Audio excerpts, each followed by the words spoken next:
ओम गंगणपतये नमः। ओम श्री कुलदेव्ये नमः। ओम श्री गुरुभ्ये नमः। ओम श्री महालक्ष्मी देव्यै नमः। ओम श्री महासरस्वती देव्यै नमः। ओम श्री कुलदेवताभ्ये नमः। आज बात करते हैं श्रीमद् भागवत गीता में गीता महिमा की। श्रीमद् भागवत गीता साक्षात भगवान की दिव्य वाणी है। इसकी महिमा अपार है, अपरिमित है। उसका यथार्थ में वर्णन कोई नहीं कर सकता। शेष, महेश, गणेश भी इसकी महिमा को पूरी तरह से नहीं कह सकते। फिर मनुष्य की तो बात ही क्या है।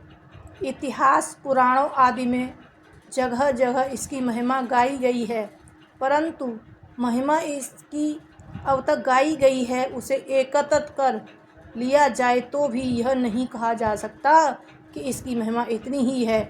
सच्ची बात तो यह है कि इसकी महिमा का पूर्णतया वर्णन हो ही नहीं सकता।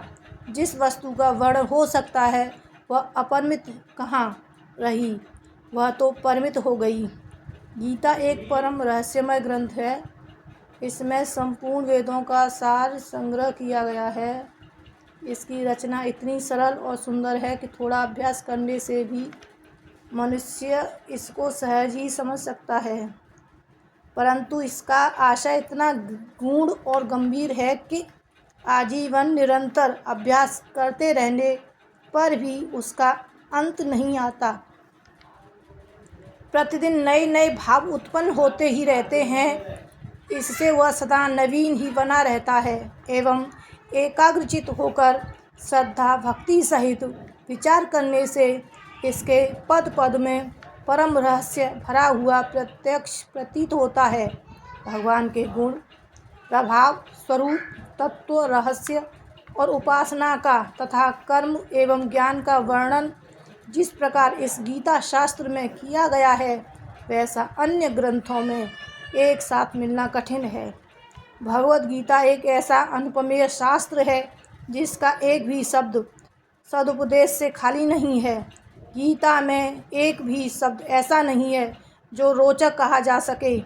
इसमें जितनी बातें कही गई हैं वे सभी अक्षरशः यथार्थ हैं। सत्व स्वरूप भगवान की वाणी से रोचकता की कल्पना करना उसका निरादर करना है। गीता सर्वशास्त्रमयी है। गीता में सारे शास्त्रों का सार भरा हुआ है। इसे सारे शास्त्रों का खजाना कहें तो भी अत्युक्ति न होगी। गीता का भली भांति ज्ञान हो जाने पर सब शास्त्रों का तात्विक ज्ञान अपने आप हो सकता है। उसके लिए अलग परिश्रम करने की आवश्यकता नहीं रहती।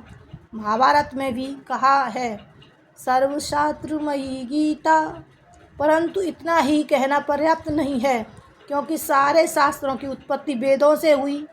वेदों का प्राकट्य भगवान ब्रह्मा जी के मुख से हुआ और ब्रह्मा जी भगवान के नाभि कमल से उत्पन्न हुए।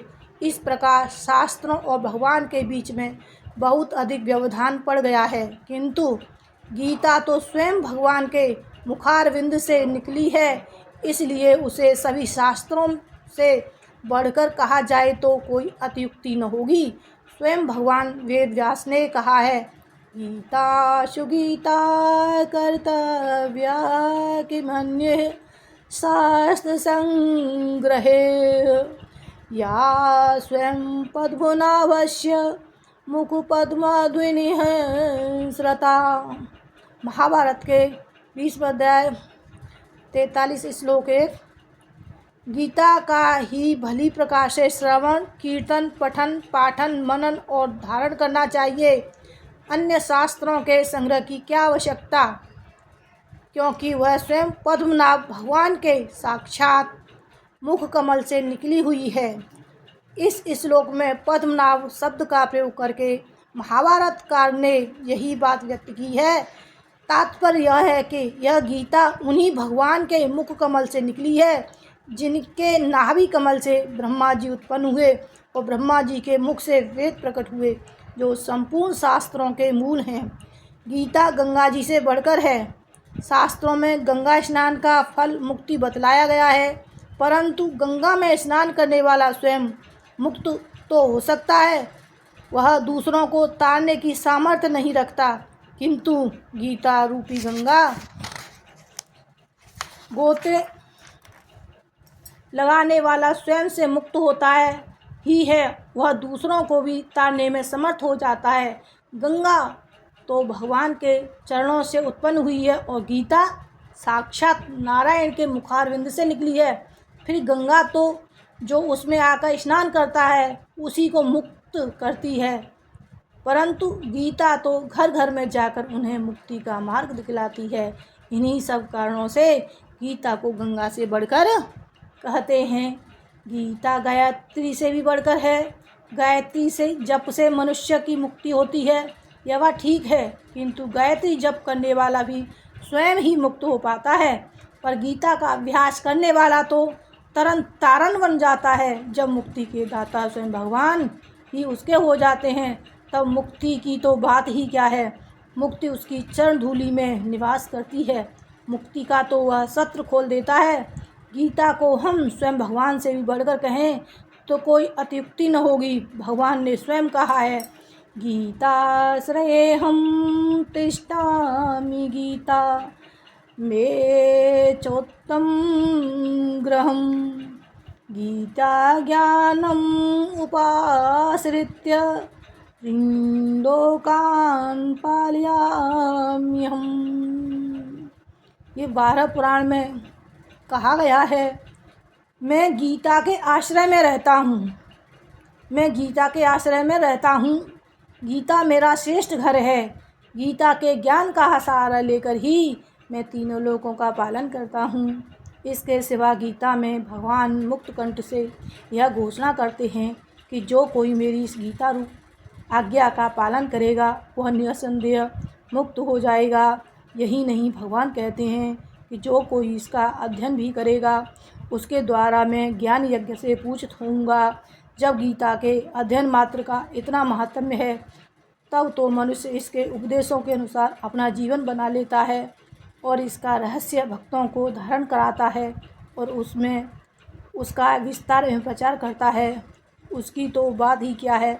उसके लिए तो भगवान कहते हैं कि वह मुझको अतिशय प्रिय है, वह भगवान को प्राणों से बढ़कर प्यारा होता है। यह भी कहा जाए तो अनुचित न होगा। भगवान अपने ऐसे भक्तों के अधीन बन जाते हैं। अच्छे पुरुषों में भी यह देखा जाता है कि उनके सिद्धांतों का पालन करने वाला जितना उन्हें प्रिय होता है, उतने प्यारे उन्हें अपने प्राण भी नहीं होते। गीता भगवान का प्रधान रहस्यमय आदेश है।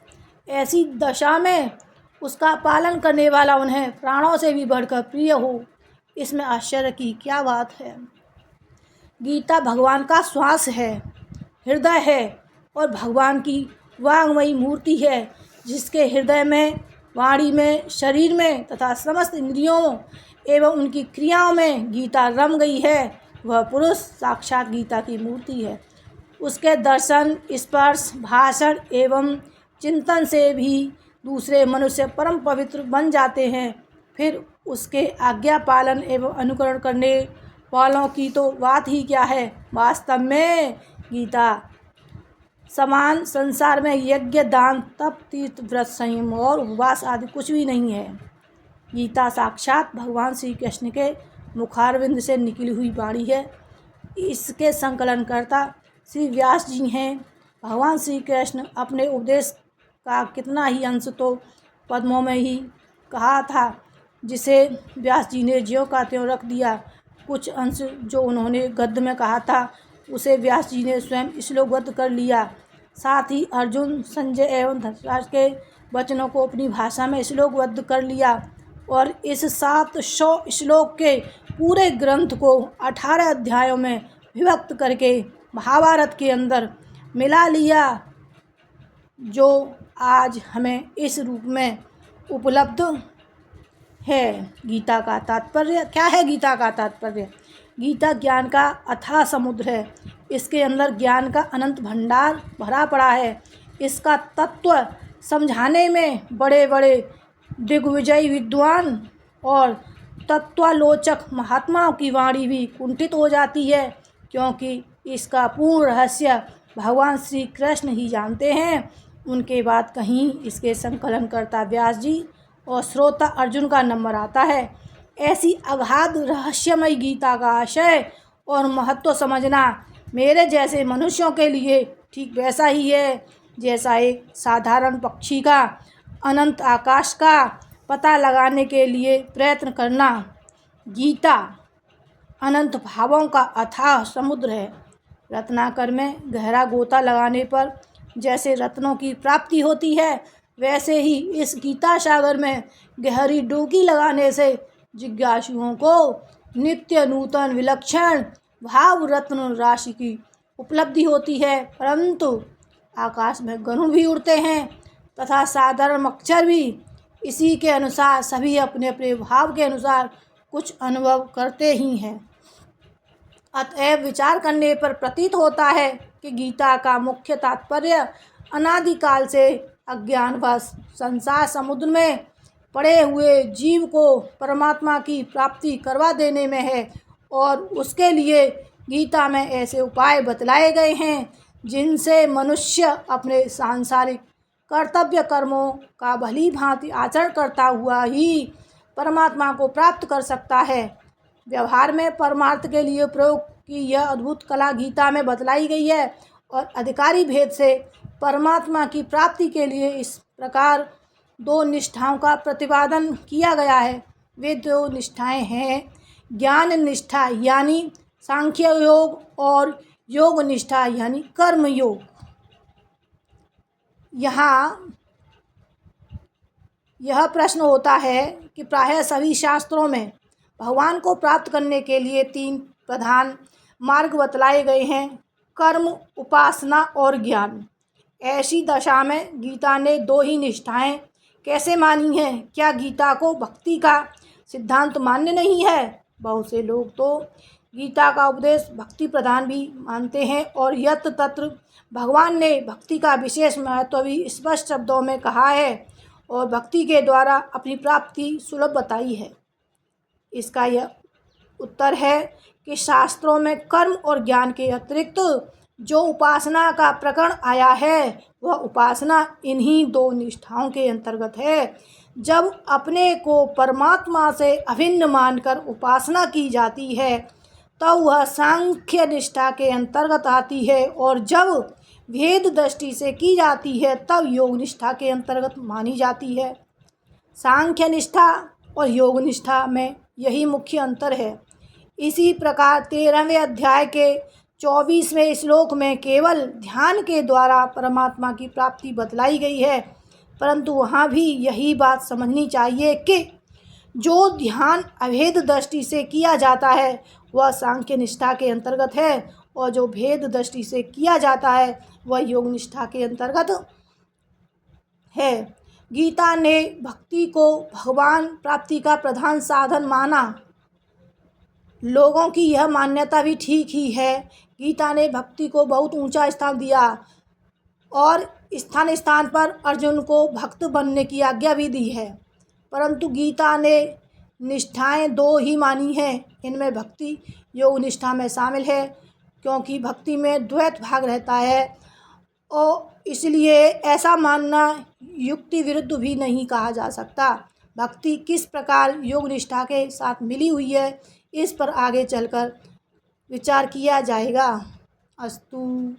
गीता में केवल भजन पूजन अथवा केवल ध्यान से अपनी प्राप्ति बतलाकर भगवान ने यह भाव दिखलाया है कि योग निष्ठा के पूरे साधन से तो उनकी प्राप्ति होती ही है, उसके एक एक अंग के साधन से उनकी प्राप्ति हो सकती है।